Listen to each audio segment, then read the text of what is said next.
एक तरफ सरकार ईवी कार्स को बढ़ावा दे रही है और दूसरी तरफ पेट्रोल में इथेनॉल मिलाने की क्वांटिटी और बढ़ाती जा रही है, और तीसरी तरफ लोग सबसे ज्यादा हाइब्रिड कारों में अपना इंटरेस्ट शो कर रहे हैं। अगले 12 महीने में इंडिया में कई ऐसी हाइब्रिड एसयूवीज आने वाली हैं जो फॉर्च्यूनर, ट्यूशन और दूसरी प्रीमियम एसयूवीज को टक्कर देने वाली है। आती है किया सेल्टोस हाइब्रिड। अब बात करते हैं भाई भारत की सबसे ज्यादा बिकने वाली मिड साइज एसयूवी में एक और नाम, किया सेल्टोस। अब तक सेल्टोस की पहचान रही है कि stylish design, feature loaded cabin और दमदार टर्बो इंजन, लेकिन आने वाले टाइम में इसकी सबसे बड़ी ताकत हाइब्रिड टेक्नोलॉजी भी हो सकती है। भाई रिपोर्ट्स के मुताबिक किया अपनी 1.5 लीटर हाइब्रिड पावर ट्रेन पर पूरी तरह से जमकर काम कर रही है, जिसका लक्ष्य साफ है भैया, ऐसी एसयूवी देनी है जो परफॉर्मेंस में समझौता ना करे बिल्कुल भी, लेकिन फ्यूल प्राइस भी मतलब जिस तरह से रेट बढ़ते जा रहे हैं तो जो लोगों की जेब पर फ्यूल का खर्चा बढ़े ना, मतलब आपको प्रॉपर फ्यूल एफिशिएंसी भी मिले। तो बात ये आ रही है भाई, तो फिर लॉन्च में देरी क्यों हो रही है? तो बात ये है प्रॉपर कि इसका लोकलाइजेशन करना है। अब करने को तो होंडा की तरह कोई अपनी ZR-V भी लॉन्च कर दे,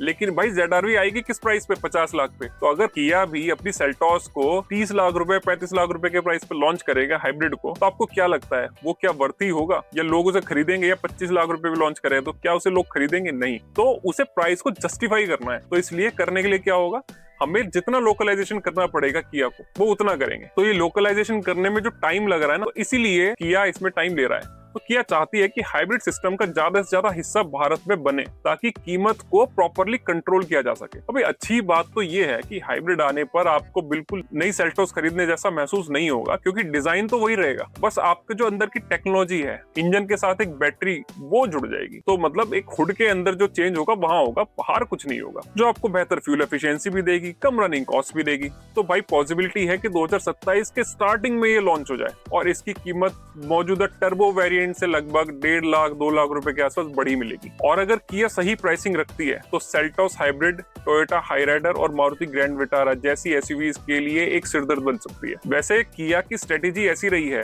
कि वो आपको एक जस्टिफाइड प्राइस के ऊपर अच्छे फीचर्स और सब कुछ देते हैं। वो बात अलग है, सेफ्टी में कहीं ना कहीं पीछे रह जाते हैं, हम उसकी बात नहीं कर रहे। तो जी अगली कार आती है next generation Hyundai Creta hybrid. तो इस एसयूवी की जिसने पिछले कई सालों से इंडियन मार्केट पर भाई साहब पूरी तरह से राज किया हुआ है, हुंडई क्रेटा। लेकिन इस बार केवल फेसलिफ्ट या छोटे मोटे चेंजेस नहीं होने वाले, इस बार अच्छा खासा चेंज होगा, और वो होगा इसकी टेक्नोलॉजी में। चर्चा तो ये है कि अगली जनरेशन क्रेटा पहले से ज्यादा बड़ी होगी, लेंथ भी बड़ी होगी, विड्थ भी बड़ी होगी, केबिन साइज भी ज्यादा बड़ा होगा, और इसकी परफॉर्मेंस भी बेटर होगी, और ये ज्यादा आपको प्रीमियम फील कराएगी। और सबसे अहम, पहली बार हाइब्रिड पावर ट्रेन भी इसमें देखने के लिए मिलेगा। तो अगर ऐसा होता है तो Hyundai के पास एक ही मॉडल में 4 इंजन विकल्प हो जाएंगे, मतलब पेट्रोल, टर्बो पेट्रोल, डीजल और हाइब्रिड। यानी कस्टमर्स अपनी जरूरत के हिसाब से जो चाहे वो ऑप्शन सेलेक्ट कर सकते हैं। अब सवाल कीमत का है। हाइब्रिड वर्जन की जो कीमत है मौजूदा टर्बो मॉडल से लगभग एक से क्या, मैं तो कह रहा हूँ 2 लाख रुपए से ऊपर ही होगी। लेकिन बदले में आपको क्या मिलेगा भाई? सिटी ट्रैफिक में आपको better fuel efficiency, fuel cost कम लगेगी, तो रोजाना चलने वालों के लिए प्रॉपर एक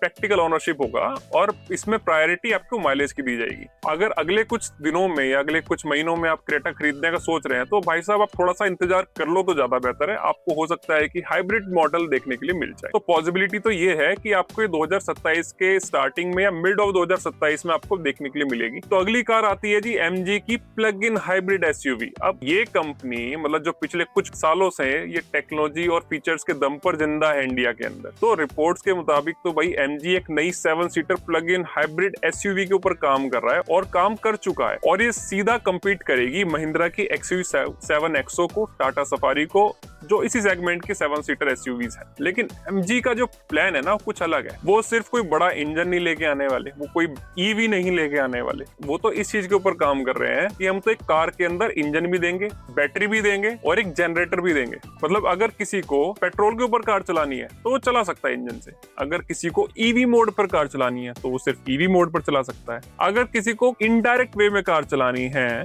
मतलब वो चाहता है कि मेरा इंजन सिर्फ बैटरी को चार्ज करने के लिए काम करे, मैं सिर्फ चलाऊंगा तो ईवी के ऊपर ही कार, लेकिन मेरा जब इंजन चले तो बैटरी को केवल चार्ज करे, तो वो इस मोड में भी काम कर सकता है। तो मतलब आप रोजमर्रा की छोटी या थोड़ी बहुत दूर की जो दूरी है वो इलेक्ट्रिक मोड में भी तय कर सकते हो। और लंबी अगर आपको कोई ट्रिप लगानी है तो आप उसके लिए पेट्रोल इंजन भी यूज कर सकते हो। तो रेंज एंजाइटी का ना वो चक्कर ही खत्म हो गया। तो इसका दूसरा फायदा ये है कि आपको इलेक्ट्रिक जैसी कम रनिंग कॉस्ट मिलेगी, पेट्रोल भी आपका कम लगेगा। और साथ में MG से उम्मीद की जा रही है कि इस बार सेगमेंट में और भी ज्यादा प्रीमियम फीचर्स और एडवांस टेक्नोलॉजी देगी। तो भाई पॉसिबिलिटी ये है कि लगभग इसका जो प्राइस है वो 32 लाख, 33 लाख या 35 लाख रुपए के आसपास हो सकता है। तो ये एसयूवी प्रीमियम फैमिली सेगमेंट में एक बड़ा चेंज ला सकती है। तो जी अगली जो कार है वो है MG की ही प्लग इन हाइब्रिड MPV। अब बात इस सेगमेंट की कर लेते हैं। तो जहां आज की डेट में टोयोटा इनोवा हाई क्रॉस का पूरी तरह से दबदबा बना हुआ है, तो इसी सेगमेंट में MG नई एक MPV प्लग इन हाइब्रिड लाने की तैयारी में है। और यहीं पर सबसे बड़ा आपको अंतर देखने के लिए मिल सकता है। जहां पर एक ट्रेडिशनली हाइब्रिड सिस्टम में बैटरी छोटी होती है, वहीं प्लग इन हाइब्रिड में बैटरी वो कंपैरेटिवली काफी बड़ी होती है। इसका फायदा क्या होगा भाई, डेली वेज में आप ईवी मोड पे घूम लोगे पूरी सिटी में और पावर की भी कमी महसूस नहीं होगी। और जो बाकी बचे हुए के लिए आपके पास इंजन तो है ही है, फ्यूल एफिशिएंसी वगैरह सब कुछ आपको बेहतर ही मिलेगा। इसके अलावा MG इस MPV में प्रीमियम कैबिन और आपकी अपग्रेडेड अर्बन सेफ्टी फीचर्स, नई कनेक्टिविटी टेक्नोलॉजी और जोरदार परफॉर्मेंस सब कुछ देगा। तो अगली कार है किया सोरेंटो हाइब्रिड। अब आते हैं भाई साहब इस लिस्ट की सबसे दिलचस्प चीज पर, सोरेंटो। क्यों? क्योंकि अगर ये भारत में सही टाइम पर और सही प्राइस पर आ जाती है ना, तो ये प्रीमियम एसयूवीज की ना जितनी भी कार है उनकी मुश्किलें इस तरीके से बढ़ा देगी कि हो सकता है इस तरह से आज की डेट में एसयूवी में केवल फॉर्च्यूनर दिखती है ना, ऐसे ही शायद आपको सोरेंटो देखने के लिए मिले प्रीमियम एसयूवीज में। तो भाई अब तक हुंडई ग्रुप ने ना इंडिया में कई प्रीमियम मॉडल्स लॉन्च करने की कोशिश करी, लेकिन इंपोर्ट होते हैं ना डायरेक्टली मॉडल्स, तो उसकी कॉस्ट की वजह से किसी भी वजह से वो मार्केट में तक चल नहीं पाए इंडिया में, क्योंकि उनकी प्राइस इतने ज्यादा बढ़ जाते थे इंपोर्ट होने की वजह से, तो जो आम आदमी है उसको खरीद ही नहीं पाता था। लेकिन इस बार प्लानिंग कुछ और है। अगर सोरेंटो का लोकलाइजेशन हो गया, मतलब सोरेंटो इंडिया में प्रोडक्शन होने लगी, तो कंपनी के पास प्राइसिंग में बहुत बड़ा एडवांटेज आ जाएगा। यानी ज्यादातर फीचर, नई हाइब्रिड टेक्नोलॉजी और पहले से ज्यादा कॉम्पिटिटिव प्राइस, यही तीन चीजें किसी भी नई एसयूवी की या किसी भी कार की एक सक्सेस के लिए काफी मायने रखते हैं। अब मुकाबले की बात करें तो भाई सोरेंटो किसी एक कार को टक्कर नहीं देने वाली। इसका सीधा मुकाबला होगा टोयोटा फॉर्च्यूनर से, स्कोडा कॉर्डिएक से और आने वाली दूसरी प्रीमियम 7 सीटर एसयूवी से।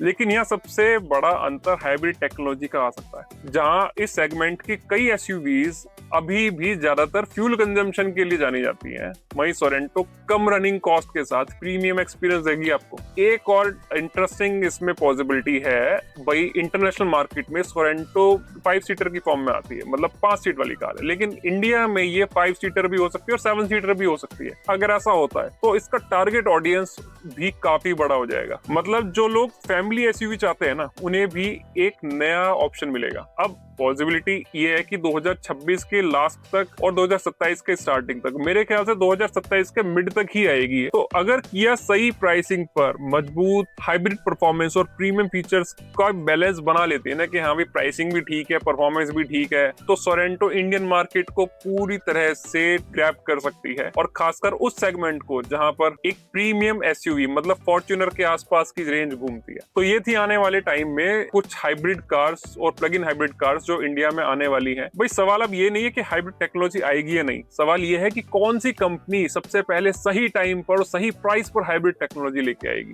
और हाइब्रिड प्रोडक्ट लेके आएगी। क्योंकि आने वाले कुछ सालों में इंडिया में पॉसिबल पेट्रोल और डीजल का जो दिन दिख रहे हैं ना, वो कुछ अच्छे हैं नहीं।